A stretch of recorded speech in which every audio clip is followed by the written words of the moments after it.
I think male friendship can easily stay superficial for very long, but we'll struggle through a lot of stuff together. Everyone is where they are because of people. And as umfundisi, it grows my ego. So I think abafundisi must understand this thing. You're not a hero. Therapy with another human being, the purpose of therapy is a mirror. All of us as guys will tell you that we saw it coming with someone.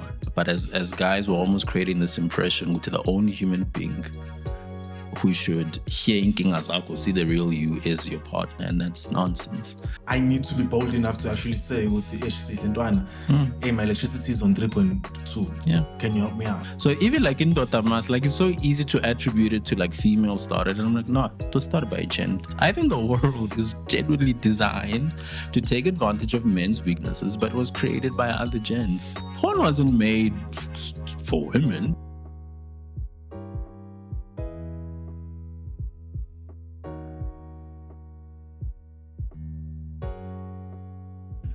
Dr. Maseko. So born. No, it's good, man. You're good. I'm happy to be here. Come on, we're having something going so far. I think we started something. Previously, we recorded with my father-in-law, Professor Maseko. Now we have Dr. Maseko. So I wonder what's next. Just Just a regular Maseko. Not few.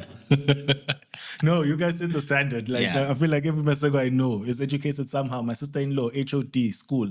My father-in-law, professor. Now I'm here, Dr. Maseko. Honestly, I feel like the Masekos have something when it comes to education. No, we do. But thank you for joining me, man. Thank you, man. I'm excited Thanks for this the conversation. invite. Yeah.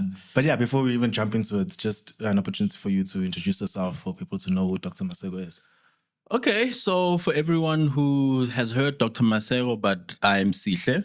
So the joke was always before I finished my PhD that Mr. Maseko, sir, was my dad. So in general, I like going by name Sihle. I'm a social worker by training. I currently work at WITS. So, you know, knowing Uguti, we're here at Bram, Hillsong Church. Many of our students come here, you know, so I work at the CCDU, so that's the Counseling and Careers Development Unit here at WITS as one of the therapists, and I do campaigns there. But overall, man, my love about life is young folk. you know. So my obsession is inspiring young people to become great, and using that lens of saying, whatever I'm doing, that's the purpose. Am I showing care? Am I showing support for people? Yeah, that's the long and short, man. Happily married, 10 years now. 2 children, up to Ampur3 is coming here in July. So life is life, you know. We are growing. We have no choice. We have no choice. So that's that. Firstborn in my family, 2 younger siblings. They're all married, living their lives. So look, we are active people. Come on, let's be productive. We called you for a purpose. And look like you're living in yours. We must. Would you say you're living in your sweet spot?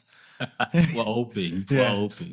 Awesome. That's great. That's great. And for today, like the conversation obviously for us is, I want to chat with you around mental health. Sure. Particularly at men. Obviously, it's the Becoming a Man podcast. And so I'm going to start off with the stats that I read. That was like... Let's hear it. I was surprised, but I wasn't surprised. Okay. When I read this. Okay. This was 2019. 2019 by the South African Federation for Mental Health. It says in 2019, 79% of suicides are attributed to men in SA. And SA is ranked 10th globally in suicides. So for me, that was just really staggering because I'm like, okay, I didn't know firstly that SA is like really one of the top 10 countries in terms of suicides, but also the 79%, men are getting a distinction in terms of suicides in this country. Exactly.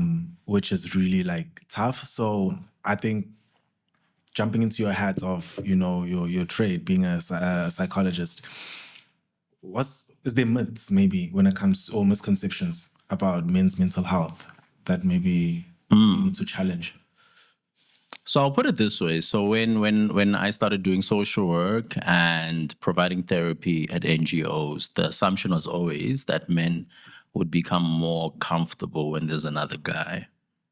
So one of my theories, I haven't written about it, but I'm sure if I would start reading about it, I'd find proof, is that a guy would realize there's potentially more shame in telling another guy they're not okay. You know, especially if the guy is perceived to have expertise, right? So that's always been an interesting balance. Everywhere I've gone, like even right now at Wits, I'm the only guy who's the therapist. When I was at VUT, only guy who was a therapist. When I worked in a high school, I was their first ever male counselor. When I worked at Teddy Bear Clinic, I was maybe there were only two of us who were providing therapy. So in principle, everywhere we go, the assumption is if there'd be more men in mental health, men would be more open. But what's been my experience is often that as men, we will find a reason to say, I'm not comfortable. So there are much deeper things at play when it comes to mental health. And then I think one of the other contributing factors is how we as men portray men. We as men. Yeah, because that's going to be how I premise a lot of our convo is I think when I work with gents, I try to remind them the world is also designed by us. Yeah. So a lot of the things we're struggling with, we're shaming each other. We designed the system that's now failing us. Because in a movie, in a book, by staring uyuan, and they recklessly cause harm in the name of doing good. So it feels as if when it comes to mental health, you are giving up if you say, Jens kokren, because the staring doesn't ever admit that. Ish. Right? So is it the ego then that's at play? Yeah, Because, we always say I think men we're have being egos. portrayed that way. I think we portray ourselves that way, and it's a savior thing. You know, it's a savior complex. It's writing a script where I can only share my story when I got out. Right? Yeah. So it's never the during, it's never the thing. So it's cool. Even in how when we engage other people, we always speak in past tense. Hey, now I used to, but sis sharp. It's never a during. That's why we don't even know how to ask. So I'm never surprised by those suicide stats, but an interesting thing is in my work at universities, I think I've maybe only dealt with 2 gens who attempted it. The majority have always been female. So that has always interested me about it. And I wonder what are the age groups and at what point. So it feels as if when we're dealing with students, for instance, and it's females, they are more likely to at least even say that I'm about to end it. And do you think it's maybe because females naturally are emotional people and they'll speak as compared to men? Because I'm trying to figure out, where does it stem from where you see that women speak and men don't? Is it the cultural differences, culturally when you're being raised? Is it men are what systems are at place that have kind of created that kind of system where women understand, they'll talk, you know, I don't know. I think that's something that really I'm trying to figure out. So I think as guys, we don't know what to do with expressiveness. So honesty inzima ukuyibona. So all of us as guys will tell you that we saw it coming with someone, right? So we saw the signs, but we trusted that they're dealing with it. So we didn't do anything. Yeah, so we didn't do anything. You know, it can be a side combo, where's this guy? Ish. And then I'm sure Zoba sharp. Right? That's a very instinctive thing. You know what this tends to be for us. Yeah. I think with females, it's really more likely to see that a change is dramatically happening to your friend. Yeah. Right. And at the very least, you will pester your friend and say, Mara, how sharp. But I think as guys, even if we feel we're right, we don't want that convo because what if we're wrong? And it's uncomfortable for us maybe as well. Because as I'm asking that question, I'm reminded of a book this book I read titled Men Are From Mars, Women Are From Venus. And basically, the gist of the book is it shows, it compares how women think and how men think. And also the differences in communication and what often causes the clashes between men and women. Like, for example, let's say women usually get healing and get solutions and answers from speaking.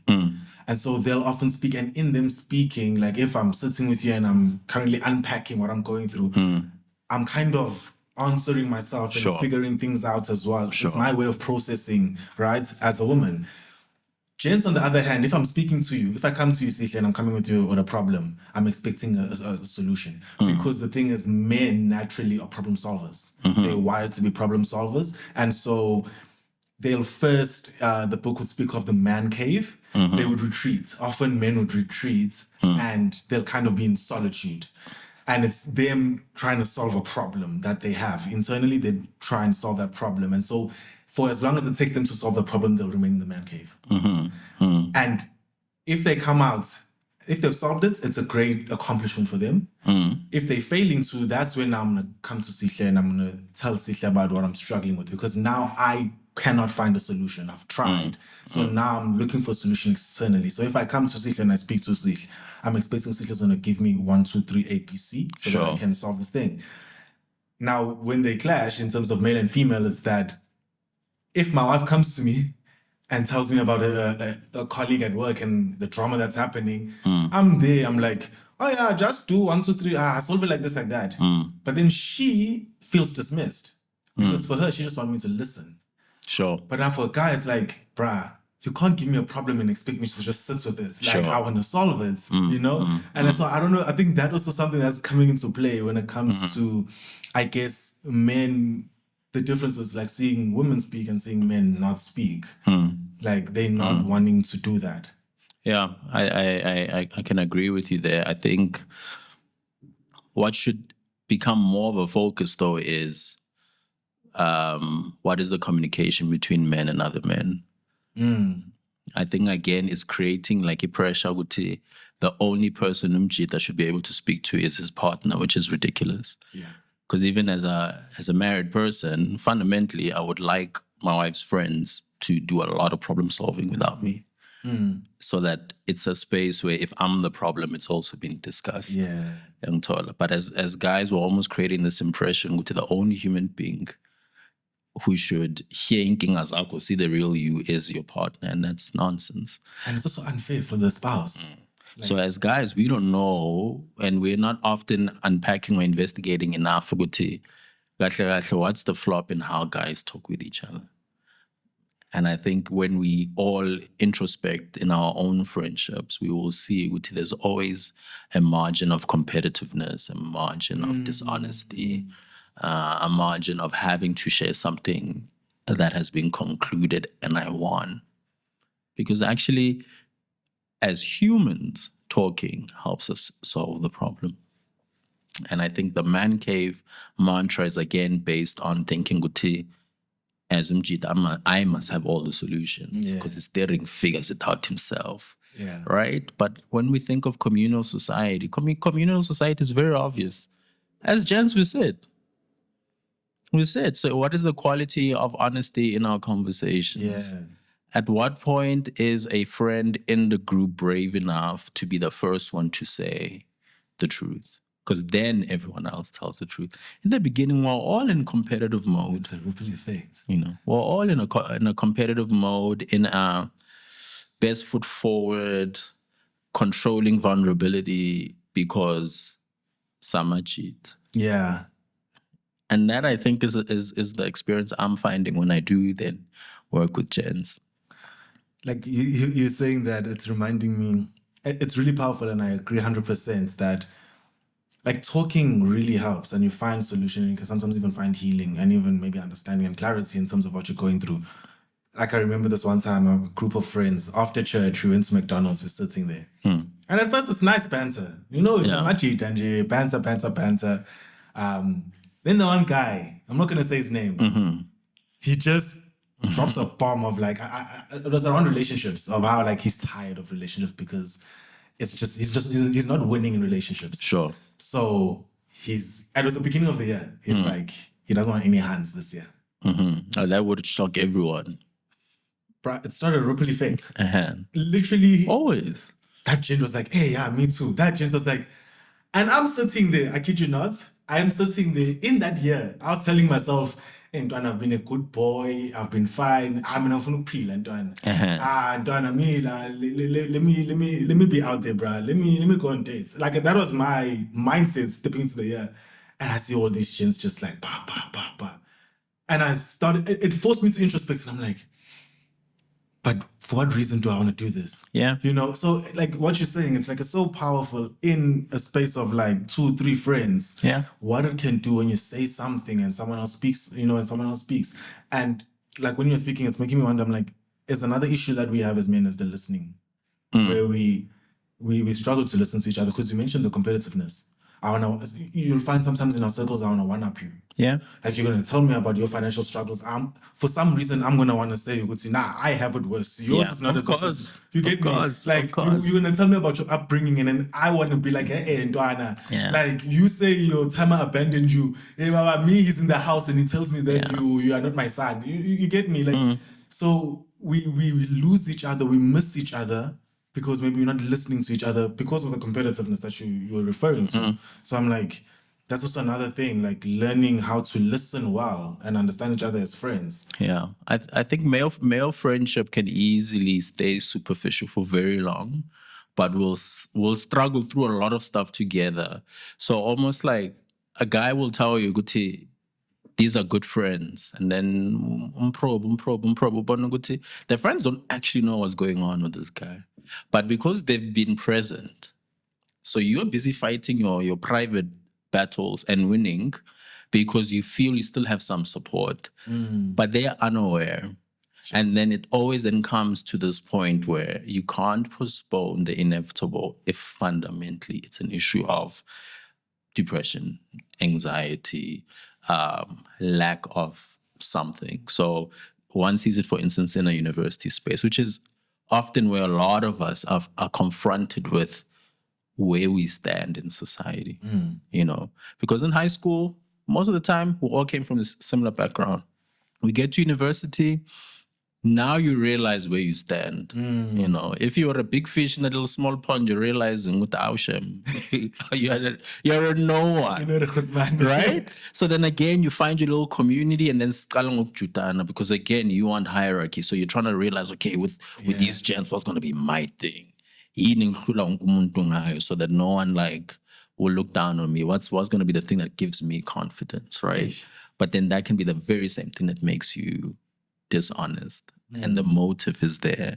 And then you don't realize that you'll finish your whole university career with these same gents. You went through a lot, but they actually don't know. They don't know. I've had gents who've buried their mothers while studying, but no one else was there. And then ngimbuzi out in my graduation, who are these guys? I know how much you think. I never saw them at the funeral. I was there. Where were these gents? I never told them. What do you mean? But it's your friends. But these there, you will call them blood brothers. These are the ones. So because of that, there's a superficial level, but we support each other. So we'll be there every weekend. We'll cover for each other. You need something, I'll give you. It's all superficial. Yeah. It's all superficial. Even this week, one of the gents, I asked them, okay, when you are failure, what about the rest of the gents in the group? You know, Nathi masipshaya, but bona bayapasa, so maybe there's something wrong with me. You're assuming they're passing. Has there ever been a legit chat begging to pants and how's it going? No, but I mean, sometimes you'll tell each other, I can't hang out, I need to be studying. Okay, that's normal. But your reason to need to stop hanging out namachit and pools on a weekend is you are going to be excluded. It's not regular failing. So why don't they know that? Because if I'm your friend, what's the most legit thing I must do then? Is every time when we're hanging out, I'm saying, please go back to your room, bruv. Yeah. And then even as a group, we're like, maybe we should not hang out until we solve our nonsense. But you don't want to be that guy. Exactly. So that dishonesty, but he calls these guys his homies. So like in a sense, I'm just like, should I get bruh? Because for me, I'm like, one thing I really struggled with for a long time is fitting in. Sure. I'm like, and because I want to fit in, people pleasing was a natural thing. Sure. Conflict avoidance was a thing. Sure. I would not speak my truth. I would just take whatever is thrown at me, deal with it however I have to, but I still have to, like, I must be accepted, you know? Yeah. So I'm like, you find those things, I'm like, in what you're saying, I'm like, it comes back to the individual. Yeah. Because I'm like, for that example, you're talking about the friend who's like, he buried his mom, but now graduation, there's all these boys, but they're not there. I'm like, we can be quick to be like, how much it didn't come through. But it's like, no, did you actually sound the alarm? You know? Like, I remember one of the things I had to realize was like, if I'm going to expect help in my time of need, I need to be bold enough to actually say, hey, my electricity is on 3.2. Yeah. Can you help me out? Who did you tell? Who did I tell? Who did I reach out to?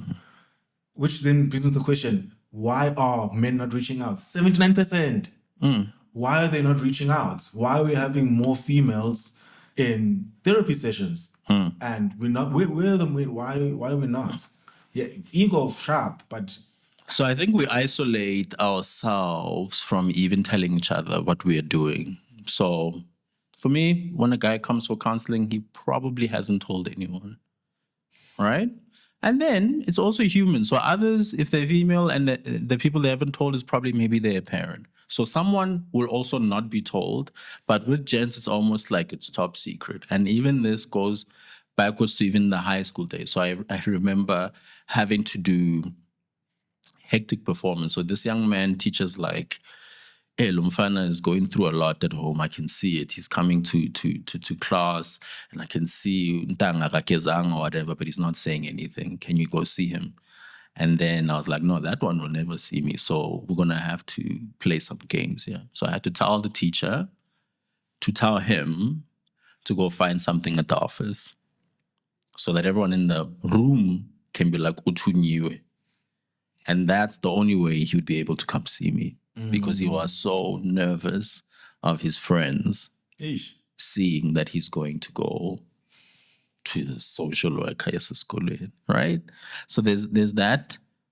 People go seek help and then it works, but they don't go and preach the gospel. So every guy assumes that the other guy in their friendship is solving their stuff the way they solve it, which is alone. When the truth is, a lot of times, people are asking. Like, so I think we have to almost even like open the definition of, or widen the definition of therapy. So here's how I know a lot of gents use me to get help, but aren't in therapy, but essentially who are saving this. I'll poke you and So it will be a DM, to be a weird voice note. It will be I'll be walking and then so can I just ask you something quick? It will be so when maybe I host a gathering in my place, in the original reason I would create gatherings is so that guys have small moments of DMCs with me in my kunin. Sure. Or if I'm aware Guti, someone in this group, hectic stuff is going on. Then when I bring everyone together, I'm gonna bring the topic up and force the convo. Yeah. And then after that, when we are doing things in separation, go to that person, bruv, don't stop being quiet. It's already a mess. That's how I found out. So if you don't talk, others will find out. So I can try and protect your ego and your sense of shame. But if you don't own the stuff, others will know. So the not help seeking is the assumption that no one else seeks for help. Yeah. Everyone is solving it by their own because that's the story that makes you look good. Even all our heroes, bro. All our heroes, when they write their books and are performing, we'll never hear words like therapy, but even adjacent words like I spoke to someone, I had a mentor, this person advised me. It's all like very internal, heroic, or a warped way of using God. And I just fix my stuff with God and I used to pray and in my life. Unamanga, someone helped you, bruv. And if we learn to speak that way more often and be very tangible about what the quality of those conversations were, then people would realize that actually majority of people who get through stuff eventually spoke, eventually spoke. So when people like myself work in mental health, we are trying to create different ways for you to meet me. So that's why, for instance, I do a lot of campaigning. Is what I know is sometimes Umjita needs to feel like, this is an answered prayer because I was going to come to you guys, but but now that you are here, right? So there's also that world of all of us having to create accidental interactions, but an individual guy going through the most is thinking in his head, everyone else solves this stuff on their own. So what's wrong with me if I can't? So it's supposed to be like what I'm getting is let's be vocal as gents. Yeah. This is what helped me. It's like we're having shame in it. Like I'm reminded of the story of the guy who was lame and Jesus says, take up your mat and walk. And I've had sermons, we're like, the mat's the testimony. That's why you see, you didn't tell him to just get up and go. He's like, take the mats with you. It's like that thing of like, no. Another scripture says we overcome by the blood of the Lamb and the word of our testimony. So it's like you need must to carry. talk. Don't be ashamed. Don't be ashamed. This is what I've gone through. Like it's probably gonna set another person free to say, Ntwana, you're going through this. Even send that number. Go see Sihle Ntwana. This is the person I've been seeing, or whatever the case is. That's why I completely despise motivational speakers. Like with that passion. Whenever they come, I'm like, okay, I'm gonna leave because I think the fabric of the story is always going to be heroic. And it's never going to be honest about the characters that were necessary. It's almost like we think if we don't share the length and depth of who the heck had to help, no one will still see you as a star. Is this also influenced by the day and age we're in? The instant kind of stuff, like everything coming quick and overnight success, particularly what is it called? Self-made. And I remember just someone was speaking, I can't remember who, but I'm just like realizing, like, bro, it's a lie. Of course.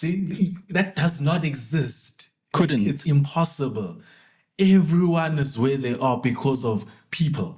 Like we need people. Like there's someone who gave you a 10 rand when you don't have money for a taxi. Now you're saying you're a self-made millionaire. Ganjan. What do you mean? Who paid the electricity, fam?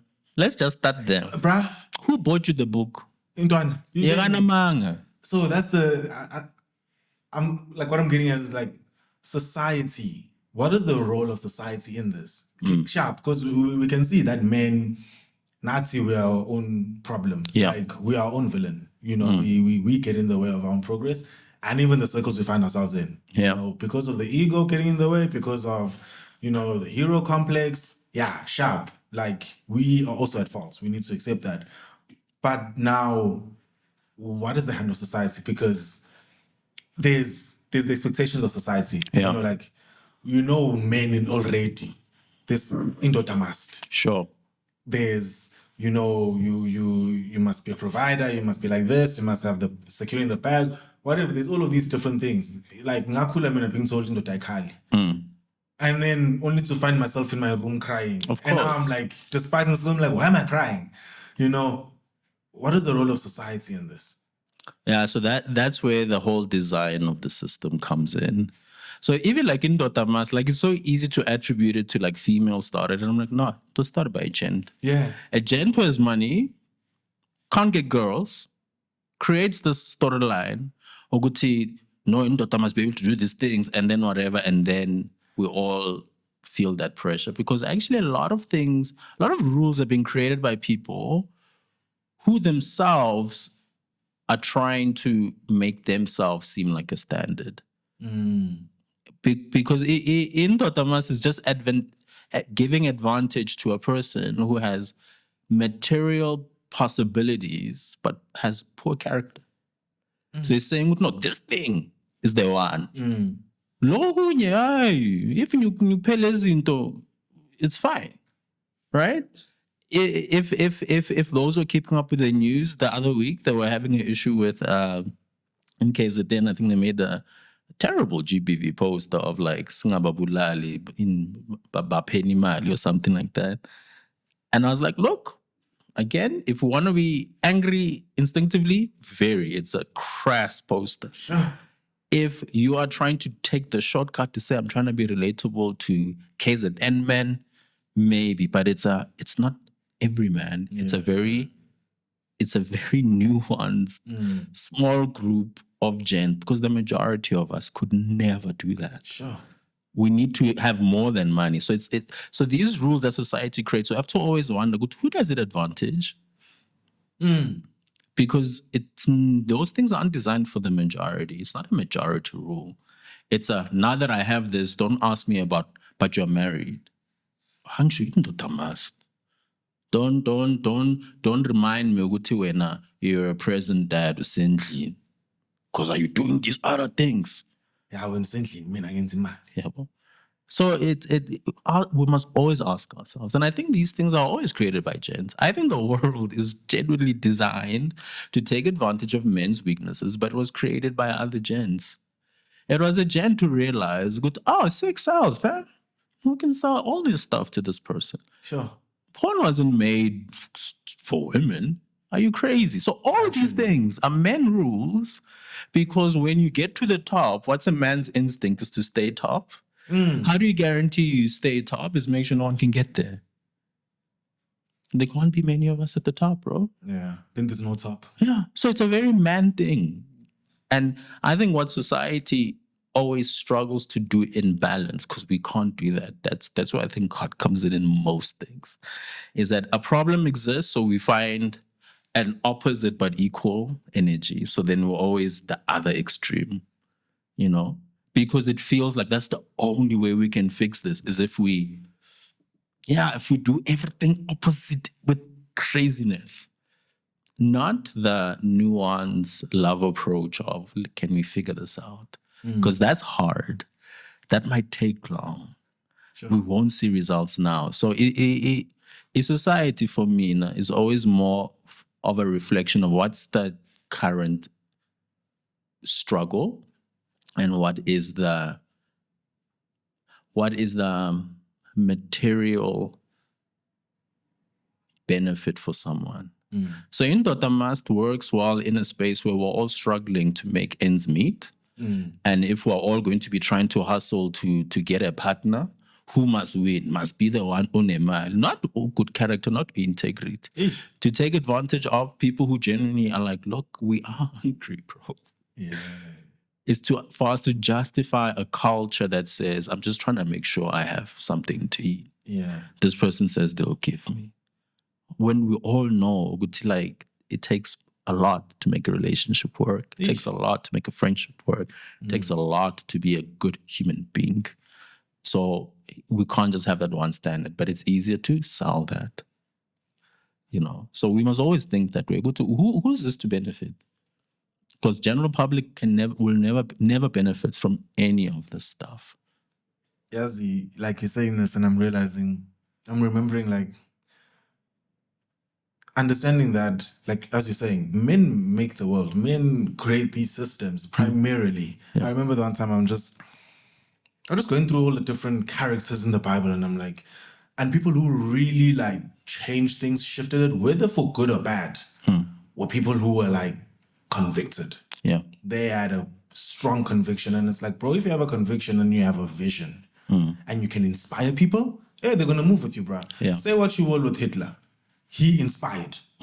That's why he had people who believed in what he was believing in, Likewise for Donald Trump, like people of old, people of today, whether they're going in the right direction or the wrong one, whether it's evil or whatever, we can talk about morals, but that's like one of the really like main strengths of a man is that you carry a vision and you having the ability to inspire people. You can then move them in a certain direction. But now, surely I'm like this. There's probably should be a balance. Like you spoke about how, we tend to swing on extremes. Where it's like, we find ourselves there, oh no, this was terrible. And then we overcorrect. Yep. And we find ourselves in the other extreme.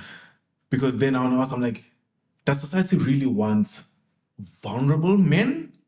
Or do we want the picture of, hey, be open and don't deny your emotions, but still show up in Indoda Must. Still be the leader. You know, like I remember, this was one example. I remember a female was saying this. And I'm paraphrasing, but they were like, Yazi, there's just something about it when my boyfriend like is firm and not necessarily shouting at me, but just puts their foot down and would say, hey, I see lapo, you know. It's like, ah man, there's something, man. I don't want to. Basically, they're saying, I don't want a guy that I can just have my way with him and I can just be like, hey, we go here and we go. Yeah, You I get know. me? I know that mindset. You get me? But then at the same time, there's that extreme of, you being controlling, you being very abusive, right? There can be that extreme, but then to hear that coming from a woman, to say, no, man, like you can't be pushed over, like I say yes and everything. So then, do we want, like society, I think that's what we're trying to, in my perspective, I'm thinking like that's what we're trying to find the balance. Yes, we want men to speak. They've been silent for so long, but there's a need in the world, in societies, for strong men who provide, men who will step up to responsibility and do what they need to do. You know, so is that what society is trying to figure out? Yeah, look, I think society is in a struggle because the current way we feel about anything is what social media says. Yeah. And social media is not the world. Eish. So even Shem, this young female who says, I like it when he's stern, is like, Shem, you shouldn't tell us because I think the average person would not be saying that. And if one takes an empathetic approach with her, it would be to ask Uguti, if you feel that you can't be trusted to make your own decisions, the issue is a you think. Young tall. Uguti sonke, we are in need of sternness and discipline. We don't need to be getting it from someone else. Young tall. So I think society sometimes wants to fix things by saying the other person must do something, failing to understand a lot of things, and then how I do stuff tends to influence the people around me. I think society needs better men, but we can't take that definition of what a better man is from just anyone, because it's to benefit them again. So I sometimes think, for me, we must be more literal when we say Jesus must be the standard. Because I don't know if we would actually think Jesus was manly. I don't think he'd qualify. He didn't as manly. He didn't represent the traditional masculinity traits. Less ifuna. Yeah. But clearly he's the one we need. He's the example. And I'm always challenged by the difference in the Bible of what is the husband expected to do and what is the wife expected to do. The wife isn't even asked to love, just submit. But to brothers, to see, sacrificially. Ish. Right? So what does that then say? It says, okay, bro, you have power, whether you like it or not. You have influence, whether you like it or not. So I need you to think of the other. Sure. Always. Denying self. Because when the world is designed in such a way that either you win and you lose, and when you win or when you lose, people will suffer either way. Oh man, so as a man, if there isn't something you're serving, if there isn't another that you can consider and regard more than yourself, you become a problem, a menace. Yeah. So when we take faith out, Christ out, then we as a world have to design systems, right? Because that's the alternative to following God, is to say, okay, let's humanly try to design a society where we can get things right and wrong.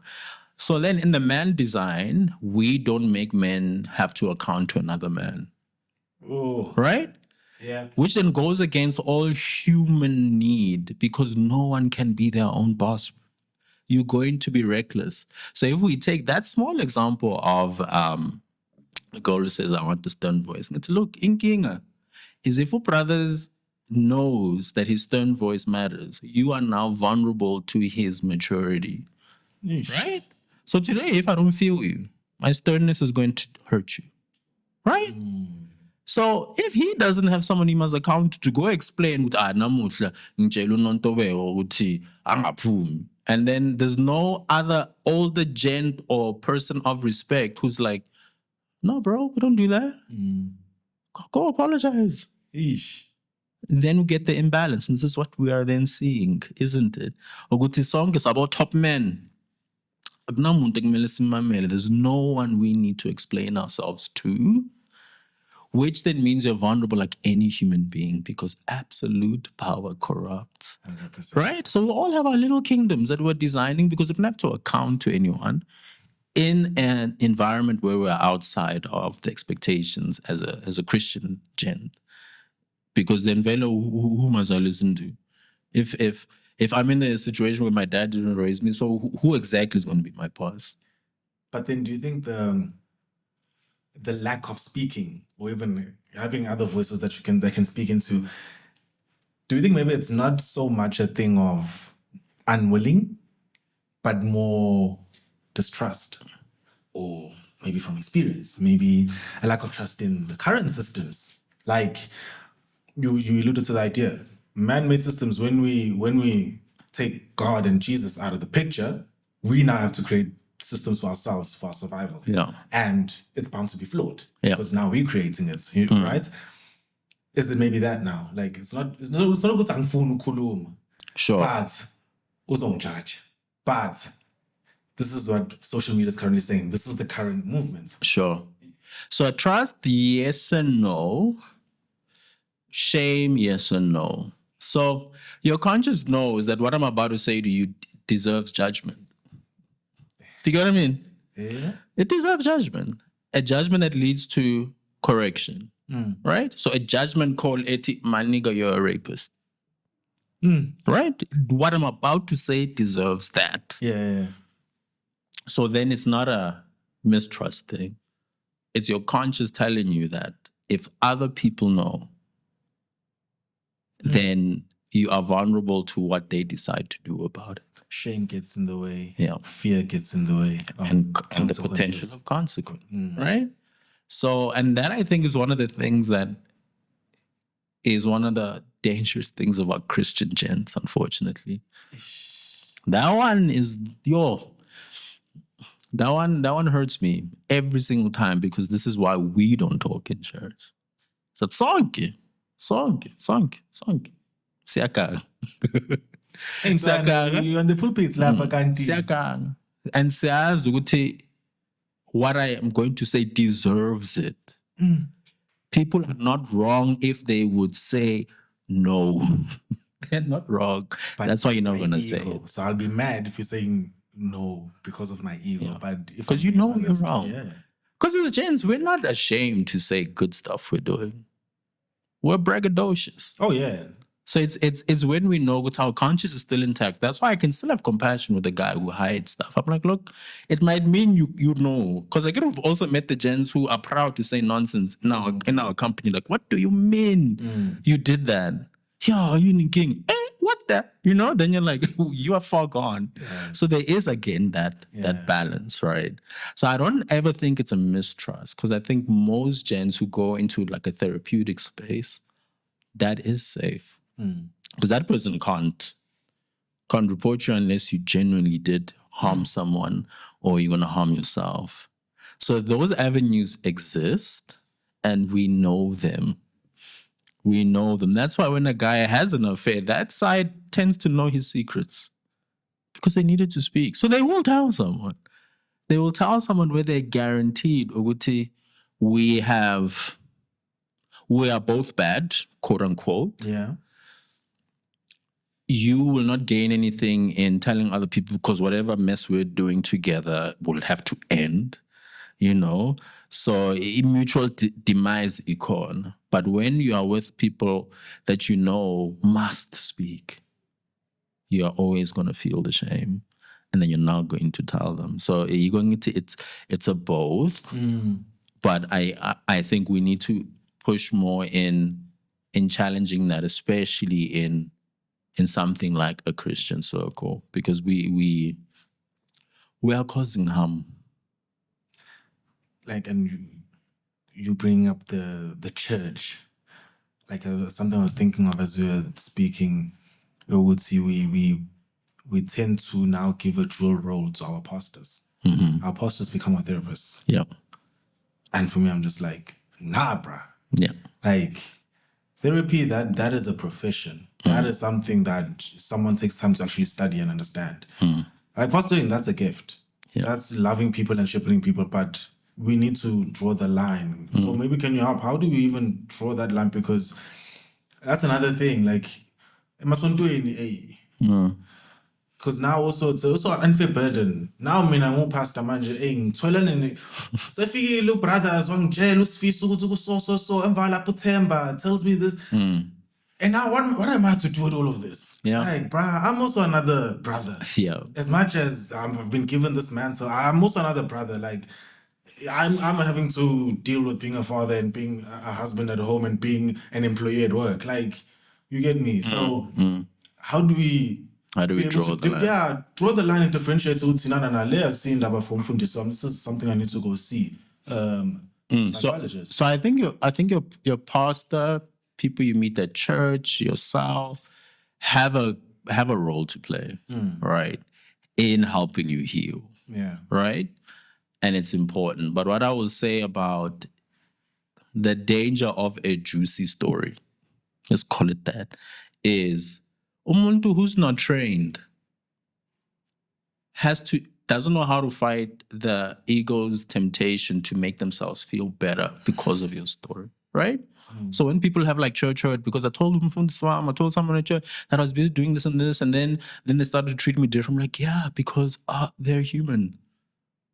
If you come and you confess that you're having affairs and sleeping around, if I as a gent have other crimes I'm doing, but at least the cheating one is not mine, what am I going to do? I'm going to feel better, right? It's human. The therapist is not going to react that way because the training is to not make it about me, right? I now don't have ammunition because what the heck? This is my job. Yeah. But as a human being, if I one day get in trouble, what is my instinct? I be stemming on within that one.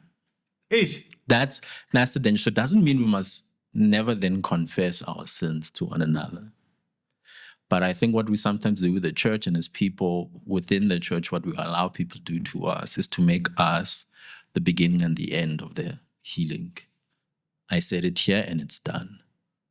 And as umfundisi, it grows my ego. So I think abafundisi must understand this thing. You're not a hero, but it will feel like it if everyone comes to you. Because then you measure your success on that.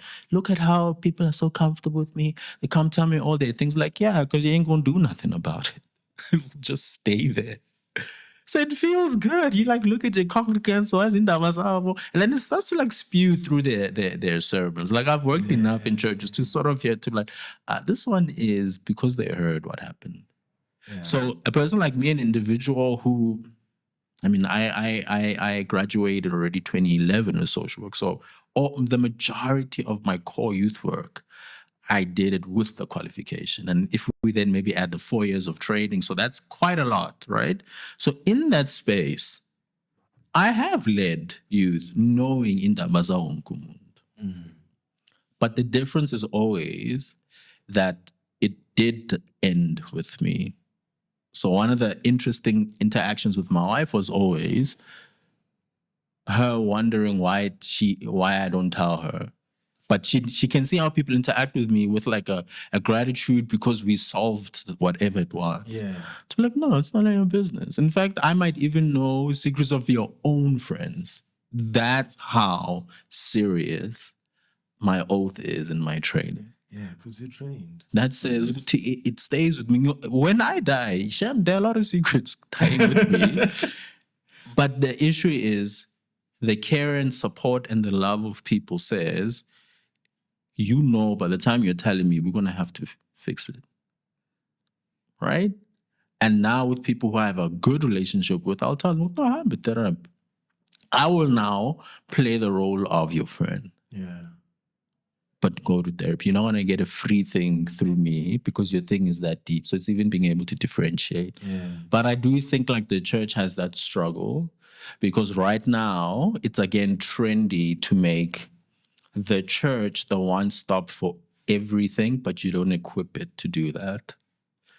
You see? Yeah. And that's dangerous. Yeah, because that's And my church. harmful. I'm like, you find some churches, bro, like, yeah, some are doing well, but you find in other churches, like, we don't have a psychologist in the church. Like, it's fine if that's the case. Then, yeah, it can be that one stop because you But now look- actually have trained people in the But church. that psychologist still has the danger of, are you willing and able to be the advocate if some of the issues that are going on are because of the church? That's why it's, for me, that's why I would say, let's not even entertain that thing. Let me go external because now, Because if I think the it's pastor, hard. if it's the church, if Yeah. it's the organization It's so itself. hard, bro. It's so hard because people like me, even when you work in a school, remember, when I work in a school, I'm there for the students. But sometimes who's the actual problem? It's the teacher, it's the principal. So what happens when you work with people who are vulnerable is that everyone else who's in authority thinks we're all in the same team. So nje, lokuthi like, yini inkinga kaNandipha? No, you can't know. So within the church, I think it's the exact same thing where a pastor will ask, Umfundisi will ask you, 100%. the youth leaders will ask you, hey, remember I sent Noma Temba to you. How is she doing? Like, it's none of your business. And I don't think we can. It's a safe space to do that either, because we know church culture. I mean, some people are outed through people's prayers. Go, oh, Father God, help Sihle. He's going through a lot. Now everyone's like, oh, kwenzakalani nguSihle? So fundamentally, Yeah. I think there must be a line that's drawn, but we must confess our sins and say we're getting help. And the friends of church, the people in church must be holding you accountable. So how's therapy, bruv? Yeah. How's the thing we told you to go to solve your problem? How's marriage counseling going? We mustn't be the solution. We are your community. We're stuck with you for life. That's why I want you to go get help. Because if I'm stuck with you for life, hey, because we're stuck with you. You know? Yeah. Bro. And yeah. Because look, we've gathered enough, also mentally, like there's the identity thing at play. Where, like, you can correct me obviously if I'm wrong. Like I it's just in terms of like my understanding of my viewpoints is when there's an issue of identity, primarily in a man, that's where you're gonna find these different breakdowns. This is where you're gonna have wanting to fit in, you're gonna have abuse of power, you're gonna have people wanting to maybe find identity in other things, in relationships, in people, in money, possessions.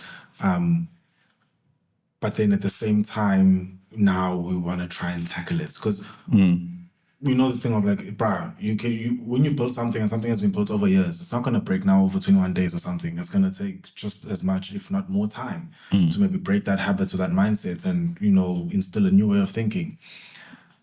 But now there's this thing of being stoicism of like, you want to be, and I think it's very much also promoted in society. Sure. You need to be a person of character, a person who can keep the emotions intact and you can deliver, you can still provide, you can still show up. I remember having a conversation with a friend of mine and saying, something I struggle with and I don't know, I feel like it's playing, this was now me growing as a leader. And I'm like, for the longest time, I could not separate, I could not box my emotions and be like, oh, now I'm going to school, Sure. and let me go to school. And then when I come back, I leave school things at school and I come home. If I'm not my friend, you get me?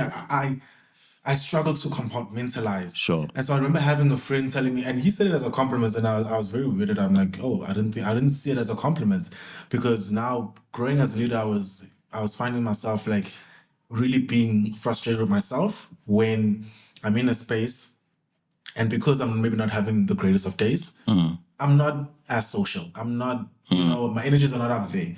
And I feel like, I shouldn't be like that. I should keep a standard because I'm a leader in the space, But then this friend was like, Watunto, what you see is what you get. And he was saying it as a compliment. Sure. I'm like, how's that a compliment? It's like, no, I don't have to guess and figure out. Is it okay to speak to you? Like, I can see. Yes, you're not gonna maybe give me a harsh response or whatever. Sure. But when I come and I say Unjani and I can see that, oh yeah, I'm okay, I'm just a bit tired, whatever. I understand that I shouldn't expect this bubbly guy that I know right now that's not gonna be you. How do we do it with men? Because now, is there a way to balance that? Because if I'm gonna be vulnerable, if I'm now gonna say I'm actually seeing a therapist every second week. Or I'm gonna tell my spouse that this was brought up in therapy, this is what I'm going through, whatever. There's sometimes that fear of like, hey, but they're gonna see me differently. Sure. Or the expectation might change. Or is it fair that the expectation remains that I'm still productive at the level that I've been productive, even if maybe I'm going through something, even if right now I'm struggling with suicidal thoughts. How should we balance it? Sure. No, you're right. So as humans, we need to learn how to be resilient. We need to learn how to be adaptable. We need to learn how to keep the main thing for this moment. So in the work that I do, I sometimes tell people the following. Some of us will always have to be the strong one. So it's not even a gender thing, it's a personality thing. No? Some of us will always have to be the strong one. What I want you to then understand is you need to be genuinely strong. So what does that look like? It means right now I'm claiming I'm being strong because Mto is going through a lot. Brothers is leaning on me. Then I ask the person, okay, so where then are you strengthening yourself? So it's genuine because it will run out. Yeah.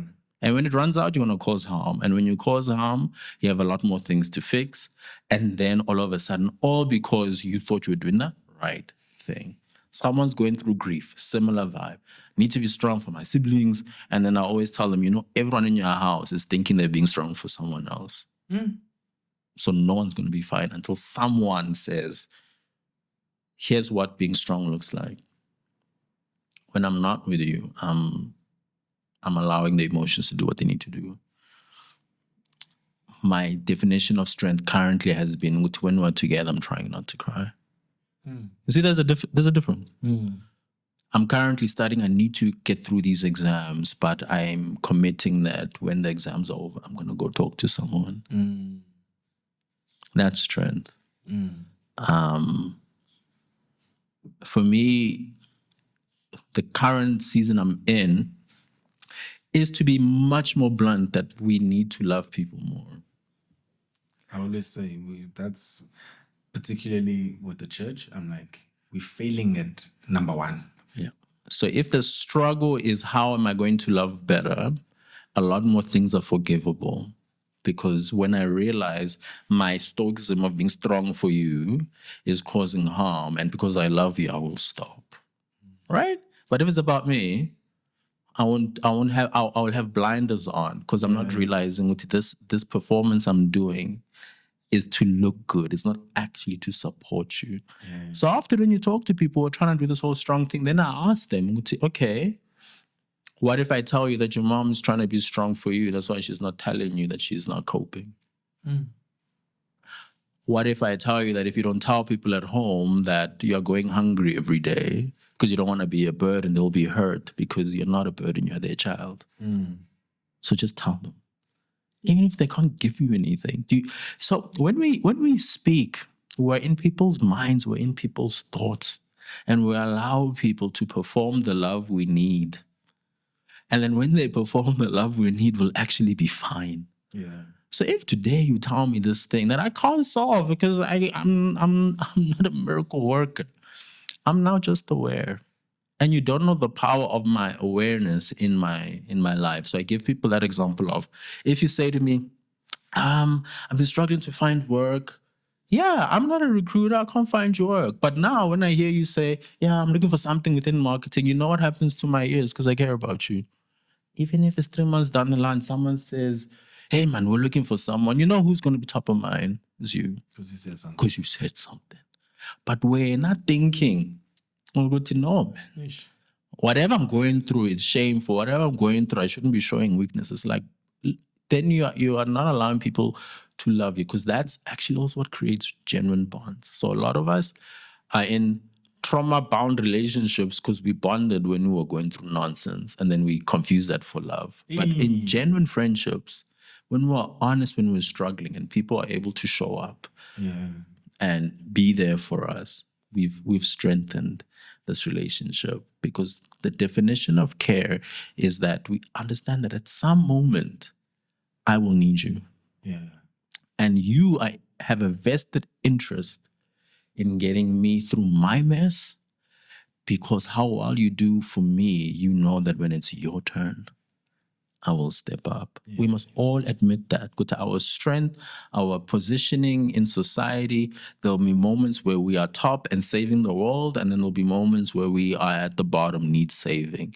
And if we understand that, we wouldn't feel that ease of shame of where we are now. And I think being more expressive, I would say for gents, we need to be a little bit more curious about how did Jesus do this man thing? Because for me now, I see Jesus crying. Way out. I see Jesus crying. I see Jesus asking for things to not happen that way, but he will just suffer through it. But he still admitted the fear. Right? I see Jesus standing up to people of power. I see Jesus treating women with beyond respect, almost a defensive of their honor, not allowing ukuthi into wrong yenzwe umuntu wesifazane is exaggerated when she did it with a guy. So he always introduced balance. So as guys, this is actually who we are. That's what a leader looks like. Yeah. It's a person who submits themselves to someone else who must hold them accountable. Ish. And it's a person who is honest. So I think our current definitions of masculinity are weird, because even as a church, when we read our Bible, I see people who are very expressive when things are not fine. I mean, we're seeing people wearing burlap, crying for a week, mourning forever. Like, they are so honest about their feelings. Yeah. And then we are like, we are not leading the convo of like, nah, gents, all of us must admit. Ish. All of us must speak. It's not a gendered convo in mental health. Ayikho leyo nto, because the very measurement ushonja langish. And then even the scripture tells us, sorry, we must confess to each other, and then we must give our burdens to God. So what is he saying? He's saying you will have them. Men were not designed to give birth, so it shows us we can't give life. So if we were not allowed to have emotions, God wouldn't have given us. That is my fundamental measurement. If God didn't want us to cry, tear ducts, gone. Because he could do that. Why am I not giving birth? Because he says, you can't do that. So Mama said that. You could have. I mean, really. But they're there, so clearly. And emotions. And yes, I feel the anger and the sadness and clearly. And I mean, when you read that Bible, how strong it is, bro. Men characters having to do stuff, going through stuff. And at no point did God ever shame their emotions. Not at one point. That means not at one point. But it's what we do with it. So I think for us, we must understand that as gents. Good to speak. And the church must be the leader in that chat. No, we really need to speak as gents. And I think, but at the same time, we need to be very mindful who we're speaking to. Sure. Not every space we're speaking is a safe space. So even understanding, like, we need to make it a habit of even introspecting your circles. Like, identify, like, not everyone chomyam is a person you now can go and unload to, speak to. And some people maybe I can speak to about this, but not this. Sure. So we also need to have that awareness or that wisdom of knowing, we would see, I know these are the people I can go to with this person, maybe I can go to with everything, and knowing that, because now I tell you in confidence how. saying is a man just one man uyangitshela ukuthi nangu umuntu sibanibani. Now it's becoming a water cooler conversation as well. Something that I told in confidence, because not everyone has the confidentiality, to hold something and to say, no, I've been told, I'm gonna hold it, I'm gonna keep it here and it's not mine to share, and so we need to also understand where can we speak and identify those friendships. Because I don't know, I feel like Namachen sometimes is lose on a friendship. Of course. Like, hey, and if it's not working, it's not working. If it's run its course, it's run its course. We need to also understand that. Let's find ourselves in healthy circles where we can actually do life rather than it's competitive, like you're saying. The guys at work, we're just flexing. Who has a bigger wallet, But then what I want to ask is, with therapy, can it? You spoke of redefining therapy. Maybe talk to us about the forms of therapy. Because for me, I'm like, I find going to the gym very therapeutic. Sure. I find washing the car very my wife, I think she's now just given grace and be like, you know what? I'll spend 3 hours. Sure. And I'm like, for me, it's therapeutic. Yeah. Like, I just I'll spend that time and but then, so I maybe I'm even answering myself. I think, there can be different forms of therapy, but we shouldn't eliminate the in-person therapy. These can supplement, but they shouldn't be substitutes. Yes. So supplement, love the word. So that's in aid of keeping myself sane. Yeah. Right? It's beautiful. So we'd even almost call it a coping mechanism. Yeah. Right? Which is brilliant. Therapy with another human being, the purpose of therapy is a mirror. That's all I'm doing in therapy. I'm a mirror saying, here's what you're saying. Are you sure this is what you're saying? Why you ask so many questions? Yeah, because that's all we're doing. We're mirroring it back. So now you can decide, what do I do with it? Yeah. So the danger of when everything stays internal, just with you, I tell clients often that your brain is one of the biggest liars in your life. Depending on where you're at, your brain will elevate the situation. So if right now you'd really like to feel sorry for yourself, your brain will assist you. Everything you're thinking about, the root will be suffer. If right now you're in the mode of just downplaying anything because you just want to be happy, your brain will allow you. So when at least you talk to someone can tell you, okay, here's what I'm saying. Decide what you do with it. Decide what to do with it. Put the pieces together. Here's what it's saying. Decide what to do with it. So ultimately, that's the value of it. So talking with friends, their facial reactions is a bit of a mirror of, okay, I guess not, right? And then they are support structure, which is brilliant. Professional help is about making it all make sense so that you can function. Yeah. So I would put it that way.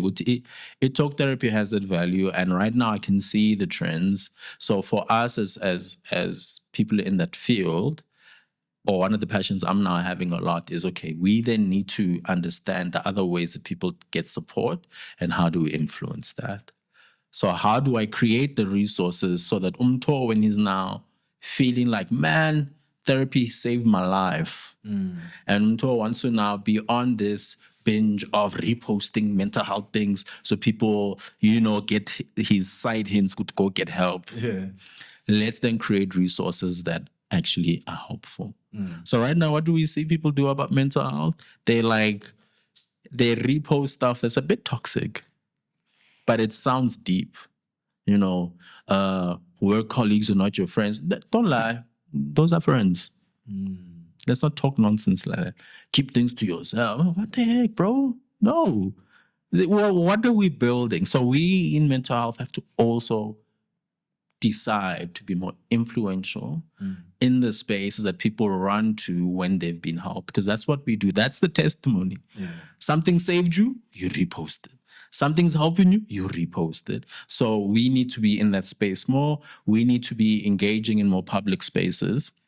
and in churches and whatever, and influencing the convos so that there isn't just someone who, I really care about people. I read a book, now I'm going to talk. No, that person mustn't be given that space. Ngoba dangerous, it's testimony, it's not a training. So we actually need to be in those spaces because that is forms of therapy. Yeah. People will rather attend something where they feel safe because it's not about them, but what they're hearing is helping them. So it's doing stuff like that more. And I think in the South African context is for us to try write more, try and be influential in things where people are at, but always direct them to build a village that's more honest and transparent and safe for yourself, and go to therapy. And that's what we must always direct people. Because in the end, I don't want to be your hero. So even as your therapist, my objective is for you to never come back. We're not retaining. Yeah, that's why I'll probably not be rich, because that is also how as social workers we see the world. So sometimes as psychologists, for them, it at times can be about long-term intervention and working through things deeply. While for me, as social workers, we're very much about solution focus. Let's get you to the next point. Let's make you identify your resources. Let's make you use your community, your village much better. Let's give you that safety of, I promise you, if you actually told someone in your life, they won't desert you. And if they do, I'm still here. Because we're trying to give you the health. So earlier when you said, you can't talk to everyone, like, truth is, we must be the safe space first. It starts with us. Yeah. So when a community is or influencer ukuthi unjalo, I think we don't realize we will also repel people who genuinely have no good intent in the group. So if we would just be brave to be honest and genuine and authentic, but not the authentic your Instagram, not the authentic your perform, but let a balance. Your life is not always horrible without some good at the same time. This stuff is parallel. So it's being able to say, as Sihle is speaking right now, that I'm happy in my job. I'd like to be earning better. I'm concerned about how we're going to manage everything with 3 kids. So I am open to better opportunities. That is a balanced view. So it's not a praise the Lord, everything is well, or a Cyril's economy, angasu survive. It's just not true. So the balance. But if I don't speak that way, I don't give permission to everyone else as gens to speak that way. Ngoba someone needed to be brave. So if you know you're a little bit more in a healthier space, be honest first. Everyone else will be in tow. Find better ways to commune as gens. For us, we meet for prayer every Wednesday. There's a ma'aute, and it's a long prayer. Because essentially, in the beginning, we all have to talk about how are things going, and we all have a right to ask deep questions before we pray, and it's all over food. So create that. Create that, equip each other, especially in the church. Church gents, if you are more honest with each other and become that safe space to be real, you will go influence the gents and 17 because you're healthier. But if a church snamang like I could now hope. Yeah. Yeah. Is the current mental health system failing men? I would say yes and no. Look, the mental health system is a system. It's poorly funded. It's maybe a little bit too westernized. We are not always brave to think outside of the box. I find there's a lot more creativity in spaces where we all accept that there's poverty. Because sometimes I think limitations make everyone accept that we must do something different because we must help people. But I find, for instance, now being here in a vid space, it's far more formalized, far more structured, which then can fail people. While let's say how I worked in Mhlambe at VUT was, sometimes my sessions were outside at the stairs, not out. Or when I ran a podcast there with the gens, they would tell me, hey man, I'm concerned about this guy. Then I'd be like, okay, look, on Wednesday, we're going to be talking there in the hall. Is Analia out? When we're eating, we can just chat. And then we'll make it accidental. So our design of mental health support has to become more creative and more aware that sometimes I need to get your buy-in. We should talk.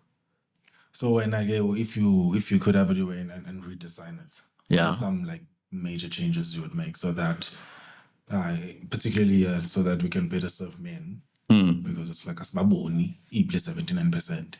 What some fundamental things you'd maybe redesign or change?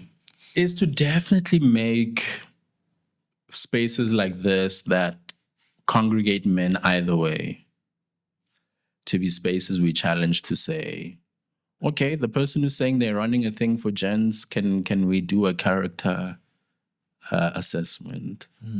Can we make them understand the weight of being influential with other gents? What message are they sending? What is their propaganda mindset? Because that person must be influenced to promote the idea of Hamba Kulum. So it's us getting our hands dirty and being in those kind of spaces. So for instance, on campus, if I would redesign how we do our work, is I would even say we need to create events that have nothing to do with mental health, but all of us are trained in that space. So if we would host a games night, we as the therapists are also playing with the students. And we are creating convos naturally. Because it's not about making you unpack, it's making you see the safety of talking, you know, and sell me the human. So gents work is very hard on campuses because we don't realize that men have already judged another man before he speaks. Because we've looked you up and down, we're like, which one are you? You know? So a lot of us in mental health don't see it that way. So funny enough, it's a presentation I'm still figuring out how to create, because I need to challenge more men on campus to understand that before you speak, a guy already decided if they want to listen to you or not. If you are a person who's pro them or against them. And we need to use our intelligence to be like, okay, so I need to be in spaces where I'm being a human and showing that I'm a trustworthy human. So that by the time I say, you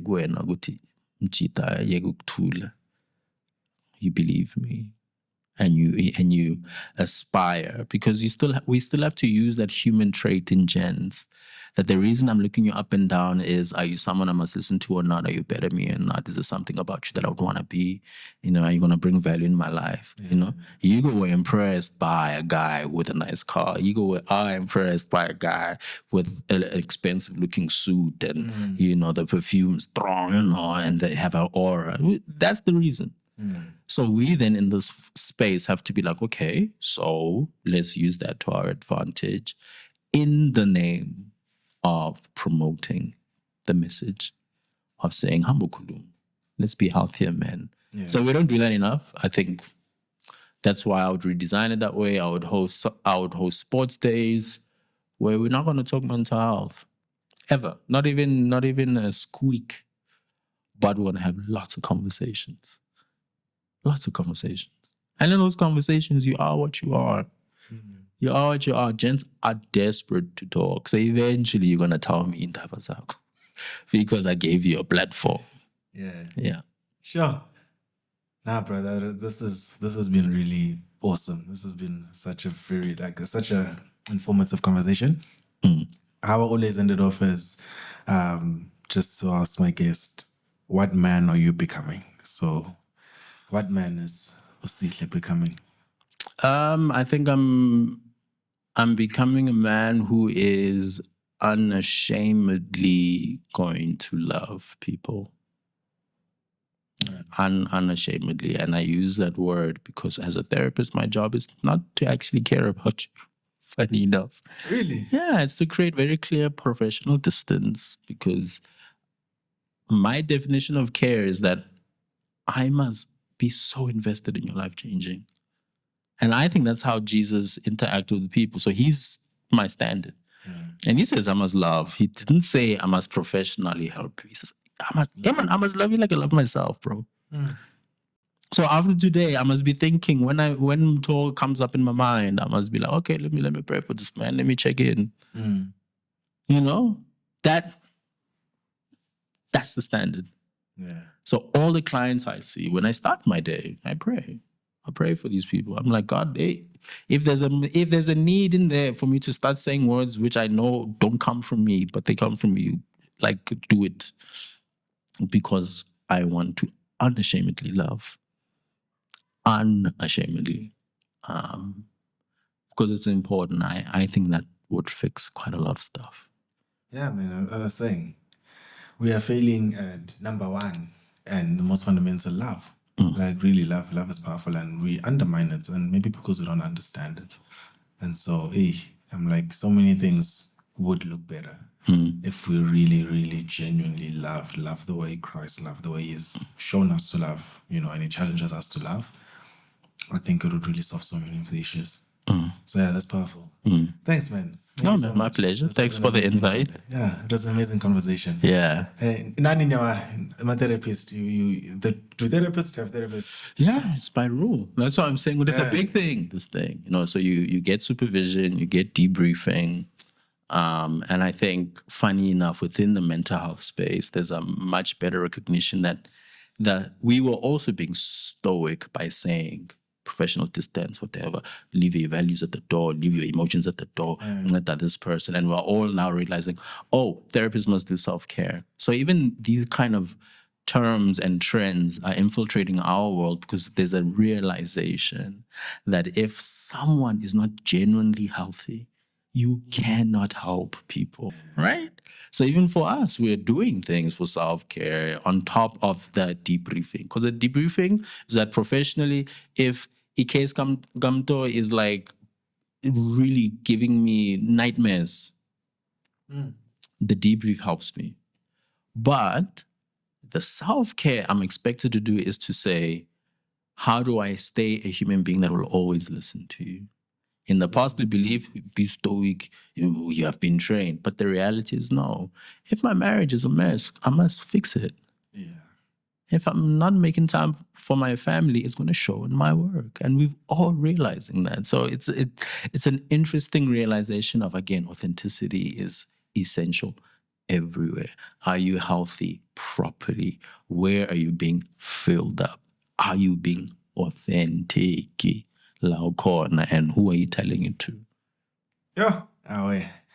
No, man, this was awesome. And I think one of the main, headlines is Mchita Kulum. Yeah. Like, it doesn't help. But again, Sihle, thank you so much, man. This was really amazing.